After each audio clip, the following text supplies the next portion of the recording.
This is a diamond-tipped saw blade. Right now, in 2026, this is the only thing that can reliably cut through granite. Diamond, the hardest natural substance on Earth.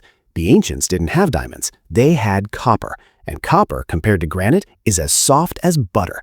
You couldn't cut cheese with a copper knife if the cheese was made of granite. Today, we're counting down 10 ancient stones that are so impossibly hard, so perfectly cut, that they shouldn't be possible with the tools we think they had. And stick around for number 1 because it involves a mirror finish on curved granite that would be a nightmare to achieve even today. Let's get to it. Number 10. The Naslaa Rock Split, Tema Oasis, Saudi Arabia, discovered 1883. Picture this. You're a European explorer in 1883, hacking through the Arabian desert near the Tema Oasis. The sun is melting your brain. You're lost. And then you see it. A massive sandstone formation, roughly 15 feet tall, weighing several tons. But here's the thing that stops you dead in your tracks. The entire rock is split perfectly in half. Not cracked, not fractured, split. There's a gap between the two halves that runs from top to bottom in a perfectly vertical line. And it's so precise, so impossibly straight, that it looks like God took a giant laser and cut through butter. The two halves sit on their own pedestals of rock, balanced like they're defying gravity, and the gap between them is consistent to within millimeters across the entire height. Geologists arrived and did what geologists do. They measured things. The split is indeed perfectly vertical. It doesn't follow any natural fracture line in the sandstone. Sandstone, when it cracks naturally, follows weak points, layers, fissures, stress fractures. This line ignores all of that. It's ruler straight. The mainstream explanation is differential weathering, the idea that water seeped into a tiny crack and froze and expanded over thousands of years, slowly widening the gap. But here's the problem with that theory. Freeze-thaw cycles don't produce vertical precision. They produce jagged, irregular splits. They follow the path of least resistance, which in layered sandstone is almost never a straight line. The petroglyphs carved on the rock's surface date back thousands of years, meaning this split existed long before modern tools. So you're left with a choice. Believe that nature, just this once, decided to cut a perfectly straight line for no geological reason, or entertain the possibility that someone or something cut this rock with a technology we can't explain. Either way, the Naslaa rock doesn't care what you believe. It just sits there, split, mocking every geology textbook ever written. But if a perfectly split rock in the desert makes you uncomfortable, wait until you see what the Egyptians were drilling through granite faster than modern diamond drills. Number 9. The Karnak drill cores, Giza Plateau, Egypt, discovered by Flinders Petrie, 1880s. In the 1880s, British archaeologist Flinders Petrie was obsessed with precision. He didn't just excavate the Great Pyramid, he measured it to within a fraction of an inch. And while he was crawling around the Giza Plateau with his calipers and notebooks, he found something that would haunt him for the rest of his life: drill cores. These are cylindrical plugs of granite that were left behind when ancient workers drilled holes into the stone. Think of them like the core samples geologists pull out of the earth. Petrie found dozens of these cores, and when he examined them under magnification, he noticed something that violated every assumption about ancient technology: spiral grooves. Here's the math, and this is where it gets terrifying. The grooves on the cores are evenly spaced, indicating a consistent feed rate, the speed at which the drill bit advanced into the stone. Petrie measured the pitch of these grooves and calculated that the drill was cutting through solid granite at a rate of 1/10 of an inch per revolution. Modern diamond-tip drills, powered by electricity and using industrial-grade abrasives, achieve a feed rate of about 1/100th of an inch per revolution. That means the ancient Egyptian drill was cutting 10 times faster than our best modern equipment. Let me say that again, 10 times faster. To achieve that kind of feed rate, you need two things: immense downward pressure and a drill tip harder than the material you're cutting. For granite, which is a 7 on the Mohs hardness scale, that means your drill tip needs to be at least an 8 or a 9. Diamond is a 10. Copper, which is what the Egyptians supposedly used, is a 3. It's not even close.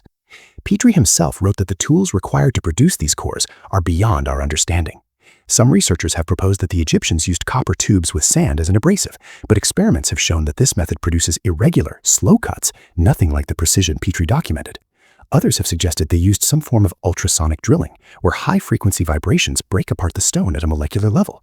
The problem? There's no evidence for power sources, no remnants of advanced machinery, no instruction manuals carved into temple walls.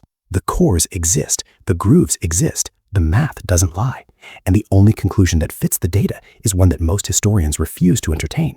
The ancient Egyptians had access to a tool technology that exceeds our current capabilities. And if drilling through granite at impossible speeds makes you nervous, wait until you see what they did with stones so hard that modern tools just bounce off. Number 8. The Pre-dynastic diorite vases, Egypt, circa 3200 BC. Before the pyramids, before the pharaohs, before Egypt was even called Egypt, someone was carving vases out of diorite. Diorite is an igneous rock, a 7 on the Mohs hardness scale, which means it's harder than steel. It's the kind of stone that laughs at copper chisels. And yet, in the pre-dynastic period, around 3200 BC, Egyptian craftsmen were producing hundreds of these vases. Not just solid blocks carved into bowls, no, these are hollow vases with narrow necks, delicate handles, and walls so thin you can see light through them. Some of these vases have necks the diameter of a finger, and the interior cavity is perfectly smooth, perfectly symmetrical, like someone reached inside with an impossibly small hand and scooped out the stone. Here's the paradox. How do you hollow out a stone harder than steel through an opening the size of a bottleneck? Copper tools, which is all the Egyptians supposedly had, would bend and deform on contact. Even if you used sand as an abrasive, you'd need some kind of rotating tool to create the smooth, symmetrical interior. That means a lathe or a drill, both of which require rotational speed and torque. But there's no evidence of lathes in pre-dynastic Egypt, no pottery wheels, no mechanical rotation devices. The first confirmed use of a potter's wheel in Egypt doesn't appear until 1,000 years later. So how were these vases made? Some researchers have suggested that the stone was softened using a chemical process, maybe an acid derived from plants, that temporarily reduced the hardness, allowing it to be carved like clay. Others have proposed that the craftsmen used some form of vibrational tool that pulverized the interior without damaging the exterior. The mainstream explanation is simpler: patience. They claim that ancient craftsmen spent years on each vase, using copper tools and sand to slowly, painstakingly grind away the interior. But here's the problem with that theory. We found thousands of these vases. Thousands. If each one took years to produce, the math doesn't work. You'd need a civilization-wide industry dedicated solely to vase production, which seems absurd for a pre-dynastic culture that was supposedly still figuring out how to farm. The vases exist, they sit in museums, and every materials scientist who examines them comes to the same uncomfortable conclusion: we don't know how they were made. But if impossibly thin vases carved from impossibly hard stone bother you, let's talk about granite boxes so precise they make modern machinists cry. Number 7. The Serapium boxes, Saqqara, Egypt, circa 1300 BC. Deep beneath the sands of Saqqara lies the Serapeum, a network of tunnels filled with 24 massive granite boxes. Each box weighs around 100 tons, roughly the weight of a fully loaded 737 airplane, and is carved from a single block of Aswan granite, one of the hardest stones on Earth. But here's what makes these boxes absolutely insane: the flatness tolerance. When engineer Christopher Dunn examined these boxes in the 1990s, he brought precision measuring instruments, the kind used in aerospace manufacturing, and measured the interior surfaces. What he found was disturbing. The inside corners of the boxes are sharp, perfect 90-degree angles, and the flatness of the surfaces is within 0.02 of an inch across the entire interior. That's a tolerance tighter than most modern machine shops can achieve. To put that in perspective, achieving that level of flatness on a 100-ton block of granite requires a CNC milling machine, a stable power source, and diamond-tipped cutting tools. You need to measure as you go, adjusting for thermal expansion and material inconsistencies. You need a controlled environment to prevent vibrations from throwing off your measurements. The ancient Egyptians supposedly did this with copper chisels and sand. Historians say they pounded the stone for decades, using handheld dolerite pounders to bash away the interior until it was smooth. But here's the problem: pounding doesn't create flatness. Pounding creates dimples, irregularities, high spots, and low spots. To achieve flatness, you need a reference surface, something perfectly flat that you can compare against. Modern machinists use granite surface plates that are ground and lapped to within microns. What did the Egyptians use? No one knows. Alternative researchers say the boxes show evidence of machine tooling, straight saw marks, precise angles, surfaces too flat to be produced by hand. Mainstream historians call that pseudoscience and insist it's just elbow grease and determination. So here's the question: is this the result of tens of thousands of man-hours and incredible patience? Or is it evidence of a lost technology that we've completely erased from the historical record? Which side are you on? Tell me below, because this is where the historians and the engineers stop talking to each other and start throwing rocks.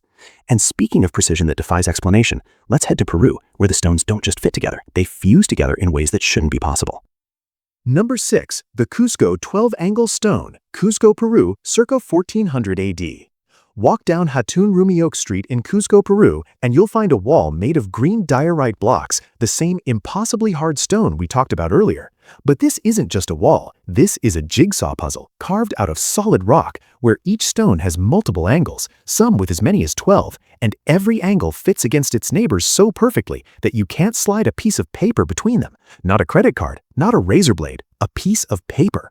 And here's what makes this even more disturbing. The stones aren't flat, they're pillow-faced. meaning they bulge outward like they've been inflated. The joint surfaces, where the stones meet, are three-dimensional curves that somehow match each other with sub-millimeter precision. Here's the engineering nightmare.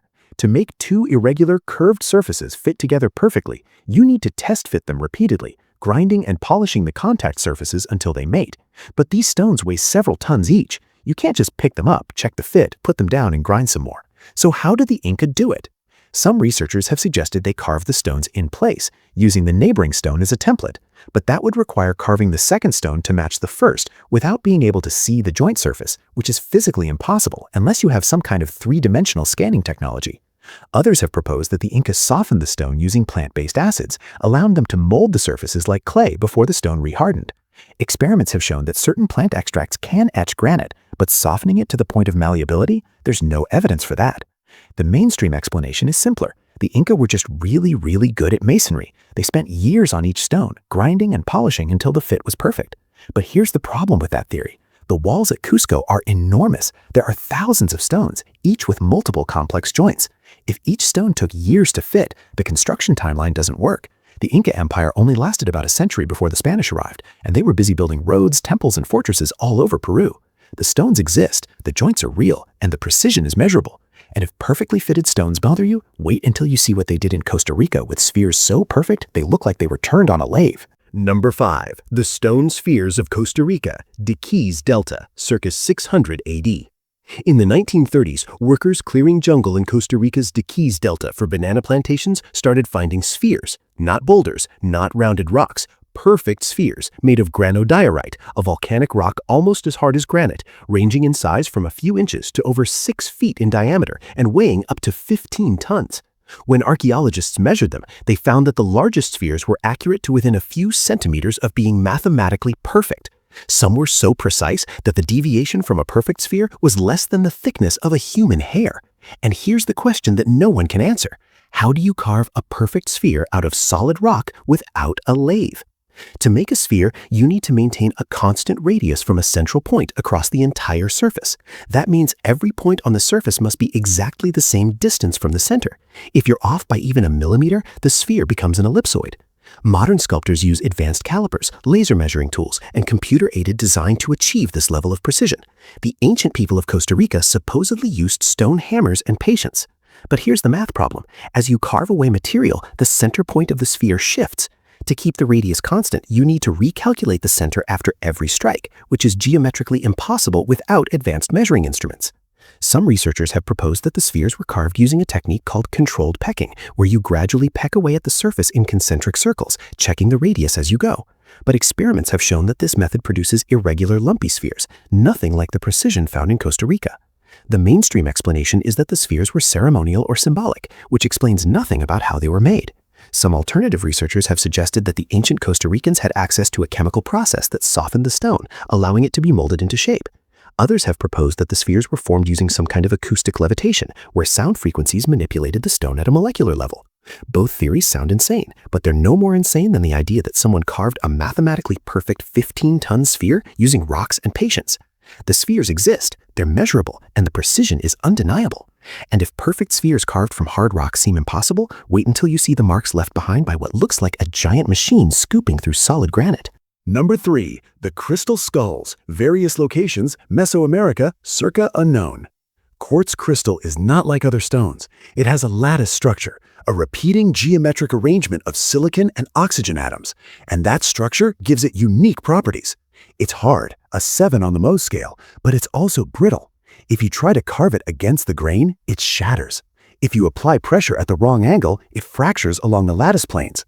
And yet, scattered across museums and private collections are crystal skulls carved from single pieces of quartz, life-sized, anatomically accurate human skulls with hollow eye sockets, detailed teeth, and smooth, polished surfaces. And here's the kicker, they show no tool marks. In 1970, the Mitchell-Hedges skull, one of the most famous crystal skulls, was sent to Hewlett-Packard's Crystal Laboratories for analysis. HP was chosen because they're experts in quartz crystal, which they use to manufacture electronics. The engineers at HP studied the skull under magnification and came to a disturbing conclusion. It shouldn't exist. The skull was carved against the grain of the crystal, which should have caused it to shatter. The surface shows no evidence of metal tools, no grinding marks, no chisel scars. The only way to produce that kind of finish would be to polish the crystal using silicon carbide or diamond abrasive, grinding away at it for years. But here's the problem. Silicon carbide is a modern invention, and diamond tools weren't available in pre-Columbian Mesoamerica. The HP engineers estimated that carving the skull by hand, even with modern tools, would take over 300 years of continuous labor. That's not an exaggeration, that's the math. Some researchers have suggested the skulls were created using a combination of sand abrasives and incredible patience, but experiments have shown that this method leaves microscopic scratches that are absent from the real crystal skulls. The mainstream explanation is that the skulls are modern forgeries, carved in Europe in the 19th century, but that explanation only works for some of the skulls. Others have been traced to pre-Columbian contexts, and their provenance is solid. The crystal skulls exist, they're real, and the method required to produce them doesn't fit any known ancient technology. And if crystal skulls carved against the grain of physics bother you, let's talk about saw marks that imply a blade so large it couldn't possibly exist. Number 2, the basalt floor of the Great Pyramid, Giza, Egypt, circa 2500 BC. The Great Pyramid is famous for its massive limestone blocks, but deep inside the structure, in the mortuary temple, are basalt floor blocks. Basalt is a volcanic rock, harder than granite, and these blocks show clear saw marks, long, straight grooves that run across the surface like someone dragged a giant saw through the stone. When engineers measured the radius of curvature on these saw marks, they came to a disturbing conclusion. The saw blade that made them would have to be at least 8 to 9 meters in diameter. That's roughly the height of a 3-story building. And here's the problem. Moving a copper saw that large through basalt would grind the teeth off the blade in seconds. Basalt is a 6 on the Mohs scale, which means it's harder than steel. To cut it, you need a blade made of something harder, diamond, corundum, or tungsten carbide. The ancient Egyptians had copper, which is a 3. Copper doesn't cut basalt, it just rubs against it ineffectively until the copper wears away.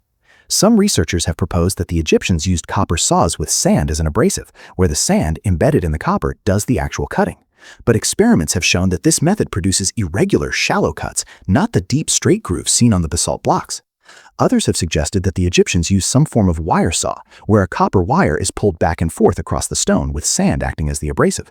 But again, the saw marks don't match that hypothesis. The saw marks are real, they're measurable, and the math doesn't lie. To produce those marks, you need a blade larger than anything the ancient Egyptians supposedly had, made of a material harder than anything they supposedly possessed.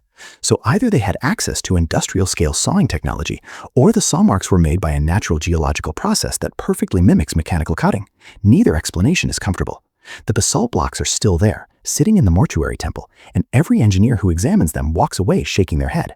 And if saw marks from an impossible blade disturb you, hold on tight, because we've saved the best for last, a mirror finish on curved granite that makes modern polishers look like amateurs. Number 1. The Barabar Caves, Bihar, India, circa 300 BC. Carved into the granite hills of Bihar, India, are the Barabar Caves, a series of man-made chambers dating back to around 300 BC. These aren't natural caves, they're excavated chambers carved out of solid granite by hand. But here's what makes them absolutely mind-bending. The walls are polished to a literal mirror finish. Not smooth, not shiny, mirror. You can stand inside these caves and see your reflection in the granite walls as clearly as if you were looking into a bathroom mirror. The surface is so flat, so perfectly polished, that when engineers measured it with modern instruments, they found the flatness tolerance to be within microns, millionths of a meter. To understand how insane this is, you need to understand what it takes to polish granite. Granite is a 7 on the Mohs scale, which means you need an abrasive harder than 7 to polish it. Modern stone polishers use diamond pads, progressively finer grits, and rotary machines that spin at thousands of RPM. The process takes hours, even with power tools. And that's for flat surfaces. The Barabar caves aren't flat, they're curved. The ceilings are arched, the walls are rounded. Polishing a curved surface to a mirror finish is exponentially more difficult, because you can't use a flat polishing pad. It only makes contact of one point.